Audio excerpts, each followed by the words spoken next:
Today on Caliber and Case, we are pulling back the curtain on 6 watches you shouldn't buy by mistake. Let's get into it. We have to start at the absolute top of Swiss luxury, Audemars Piguet. Everyone knows the Royal Oak, but because it's nearly impossible to buy at retail, collectors often look elsewhere in the catalog and stumble upon the code 1159. At nearly $30,000, you think you're buying absolute perfection. But if you buy an early generation version of this watch by mistake, you are in for a shock. When AP launched this watch in 2019, the watch community was stunned, and not in a good way. The case engineering is spectacular, featuring an octagonal middle sandwiched in a round bezel, but the early dials? They looked like a generic fashion watch you could buy at a mall. The font was sterile, the hands lacked depth, and the resale value instantly plummeted. AP has since fixed this with stunning new textured dials, but if you're shopping the secondary market and find a cheap early code 1159, do not buy it by mistake thinking it has the same presence as a Royal Oak. Next up is a mechanical trap that catches almost every beginner. You see a beautiful, pre-owned luxury chronograph from a top-tier brand for a bargain price, maybe an older Tag Heuer Monaco or an Omega Speedmaster reduced. It looks like a steal, but you are buying a ticking service nightmare by mistake. Many of these watches don't use an integrated chronograph movement. Instead, they use a standard base timekeeping movement and slap a completely separate chronograph module right on top of it. It's a mechanical sandwich. The problem? When it breaks or needs a service, most independent watchmakers won't even touch it. They have to completely replace the entire module.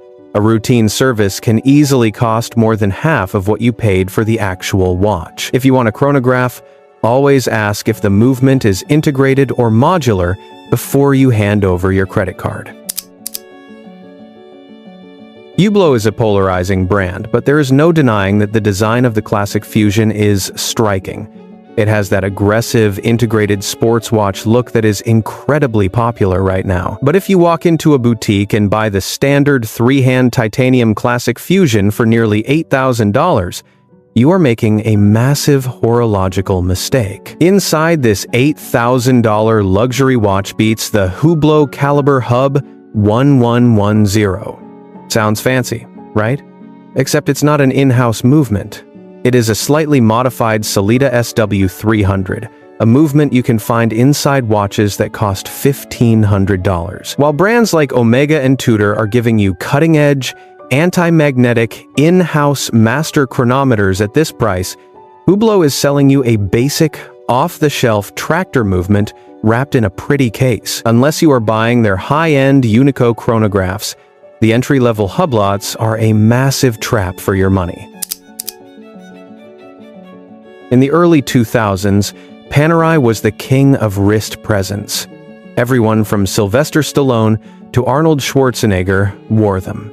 And if you love the rugged Italian naval history, a Panerai Luminor is a beautiful thing. But you need to watch out for the modern entry-level base models, because Panerai has been quietly cutting corners. In recent years, Panerai has released entry-level models, where they removed the sapphire crystal caseback, stripped away the quick-release strap system, and, worst of all, dropped the water resistance on a historic dive watch style down to just 30 or 50 meters. That means a watch born from elite combat divers can barely survive a heavy rainstorm. Don't buy a modern entry-level Panerai by mistake, assuming it has the rugged tool watch specs of the past. Look to their older, neo-vintage references instead. This next mistake isn't about mechanics or value, it's about physical reality. The IWC Big Pilot is one of the coolest aviation watches ever made. It has an immense presence, a gorgeous onion crown, and pure military DNA. But hundreds of collectors buy the classic 46mm version online by mistake every year, only to realize it looks like a wall clock strapped to their arm.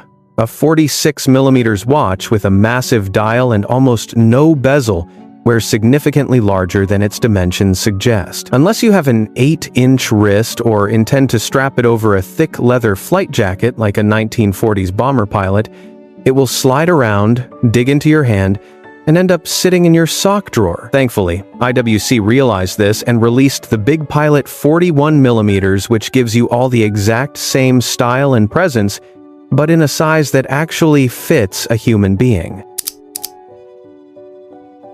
Finally, let's talk about the illusion of gold. You want that classic, two-tone luxury aesthetic, the steel and gold look popularized by Rolex.